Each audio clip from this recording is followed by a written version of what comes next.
Assalamualaikum warahmatullahi wabarakatuh. Kembali lagi bersama kakak Nur Putri Lestari Sadia. Apa kabarnya hari ini? Semoga selalu sehat ya. Nah, sebelum mulai pembelajaran, alangkah baiknya kalau kita berdoa terlebih dahulu. Berdoa dimulai. Berdoa selesai.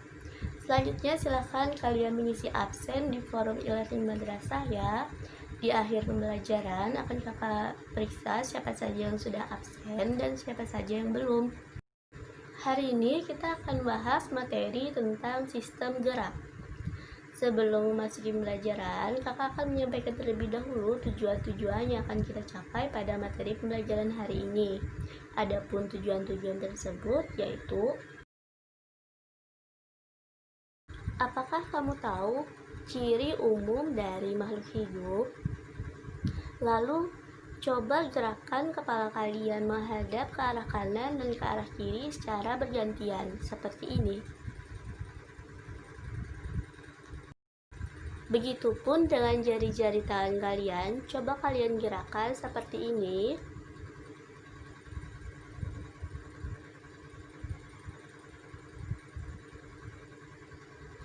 Apa yang kita lakukan tadi ada hubungannya dengan materi yang akan kita pelajari pada hari ini, yaitu sistem gerak. Sistem gerak terdiri atas tulang, sendi, dan otot. Ketiganya saling bekerja sama membentuk sistem gerak. Nah, sistem gerak inilah yang pada akhirnya memberikan bentuk pada tubuh kita. Selain itu, sistem gerak ini memungkinkan kita untuk melakukan suatu gerakan seperti berjalan, berlari, maupun melakukan aktivitas lainnya. Tulang, otot, dan sendi ketiganya saling bersatu dan membentuk satu kesatuan serta memiliki fungsi yang berbeda-beda. Yang pertama ada tulang. Tulang berfungsi sebagai pembentuk rangka tubuh. Jadi, tulang ini disebut dengan rangka tubuh. Tulang merupakan alat gerak pasif.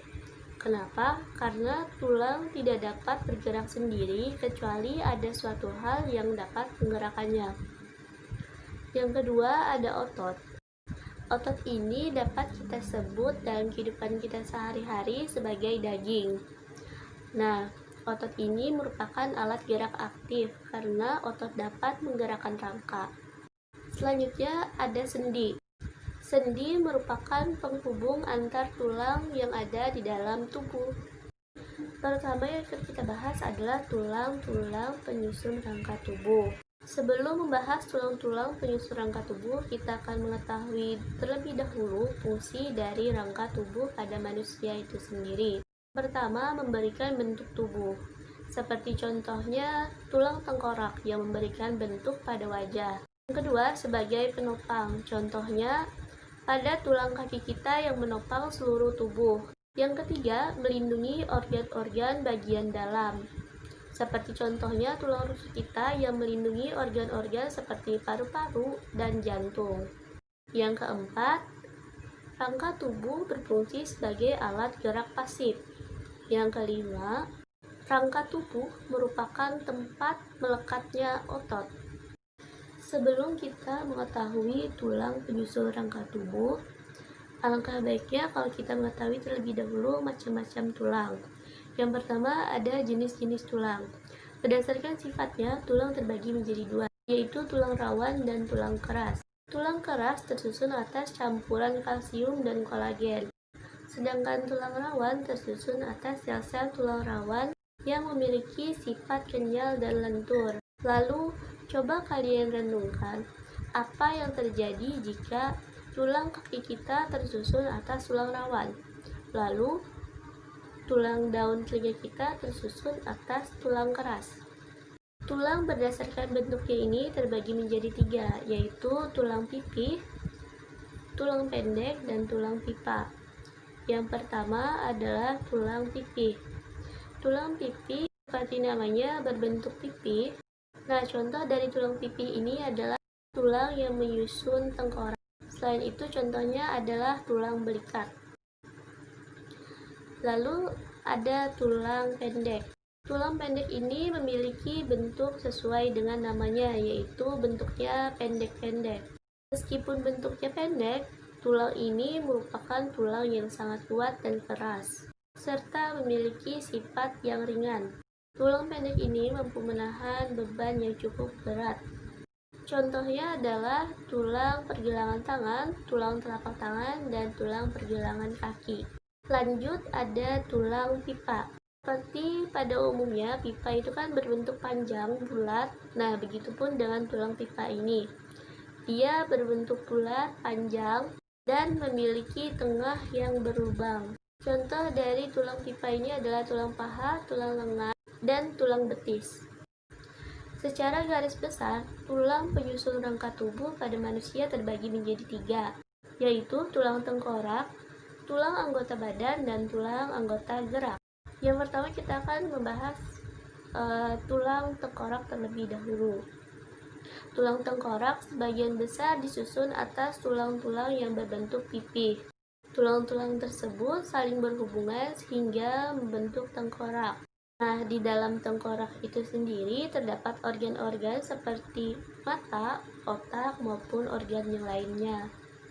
Sehingga fungsi dari tengkorak itu adalah melindungi organ bagian dalam dan memberikan bentuk. Tulang tengkorak tersusun atas tulang pipi, tulang rahang, tulang air mata, tulang hidung, tulang dahi, tulang ubun-ubun, tulang pelipis, dan tulang baji. Agar lebih jelas, silahkan perhatikan gambar di samping ini. Yang kedua, ada tulang anggota badan. Nah, tulang anggota badan ini terdiri atas tulang belakang, tulang dada, tulang rusuk, dan gelang panggul. Fungsi dari tulang anggota badan ini adalah melindungi organ-organ tubuh yang lunak seperti paru-paru, jantung, ginjal, usus, maupun organ yang lainnya. Yang pertama, tulang belakang. Tulang belakang dimiliki oleh makhluk hidup vertebrata atau makhluk hidup yang memiliki tulang belakang. Nah, tulang belakang ini berfungsi sebagai menopang badan, melindungi organ bagian dalam, tempat melekatnya tulang rusuk, dan sangat vital karena terdapat saraf utama. Tulang belakang ini terdiri atas 33 ruas tulang dan dikelompokkan menjadi 5 bagian. Yang pertama ada ruas tulang leher, ruas tulang punggung, ruas tulang pinggang, ruas tulang kelangkang, dan ruas tulang ekor. Selanjutnya ada tulang dada. Tulang dada merupakan tulang yang merekatkan tulang rusuk. Tulang ini berada tepat di tengah-tengah dada. Tulang ini terdiri atas 3 bagian, yaitu bagian hulu, bagian badan, dan tajuk pedang. Selanjutnya ada tulang rusuk. Tulang rusuk pada manusia terdiri atas 12 pasang atau 24 buah. Tulang rusuk ini berfungsi untuk melindungi organ paru-paru dan jantung. Tulang rusuk ini terbagi menjadi 3 macam, yaitu 7 pasang tulang rusuk sejati, 3 pasang tulang rusuk palsu, dan 2 pasang tulang rusuk melayang. Selanjutnya ada tulang panggul. Gelang panggul atau tulang panggul terletak berada di bawah tulang belakang. Tulang ini terdiri atas 2 tulang usus atau ilium, tulang kemaluan, dan 2 tulang duduk atau pubis. Kita akan membahas tulang anggota gerak.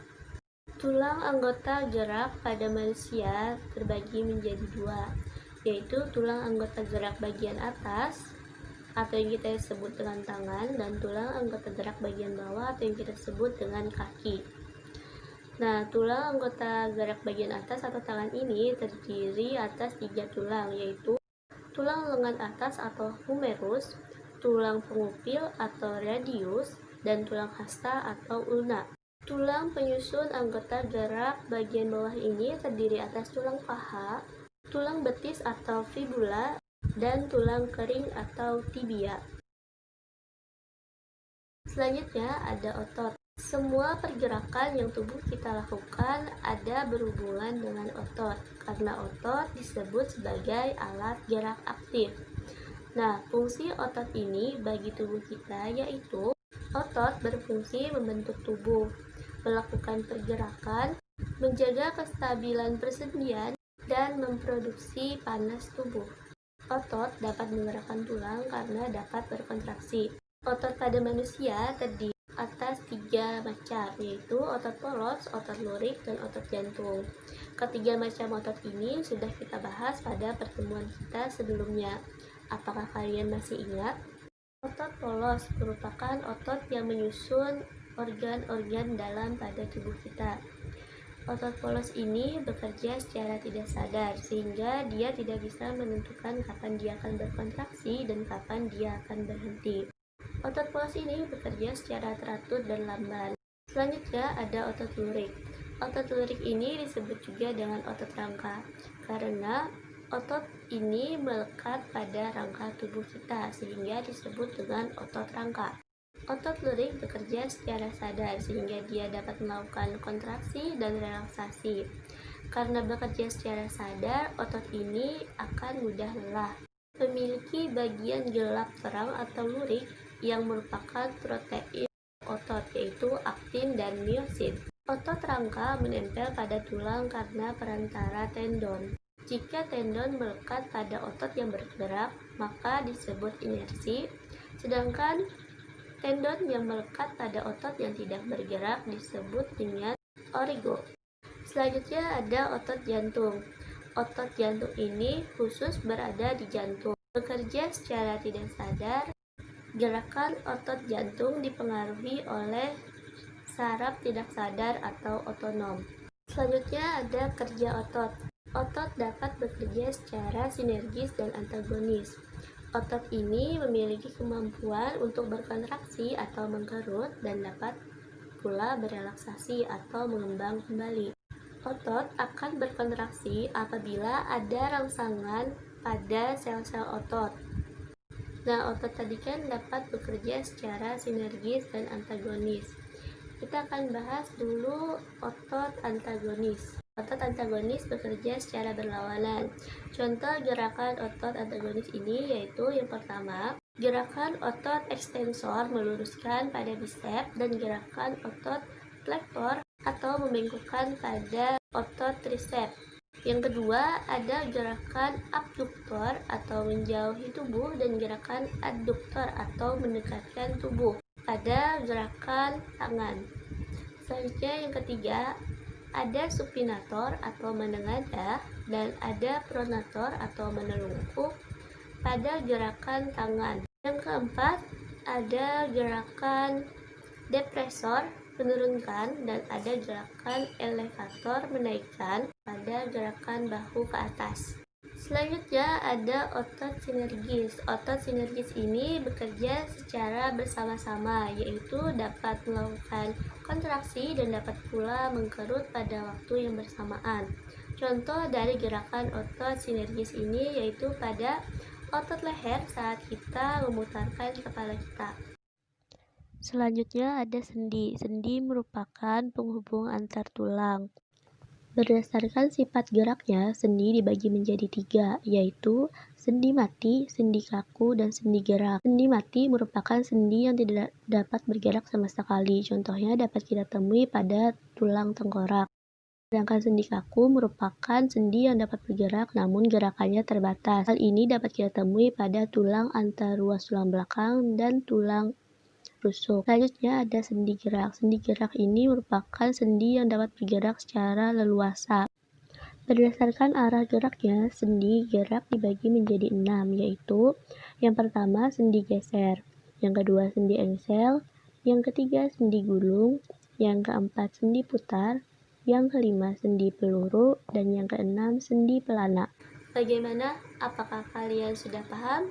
Semoga paham ya. Kali ini kakak akan menyimpulkan materi kita pada hari ini. Jadi, sistem gerak pada manusia itu terdiri atas 3, yaitu tulang, sendi, dan otot. Tulang merupakan alat gerak pasif. Otot disebut sebagai alat gerak aktif. Sedangkan sendi merupakan penghubung antar tulang. Sekian pembelajaran dari kakak. Mari sama-sama kita menutup dan mengucapkan hamdalah. Alhamdulillahirabbil alamin. Sampai bertemu di pertemuan selanjutnya. Wassalamualaikum warahmatullahi wabarakatuh.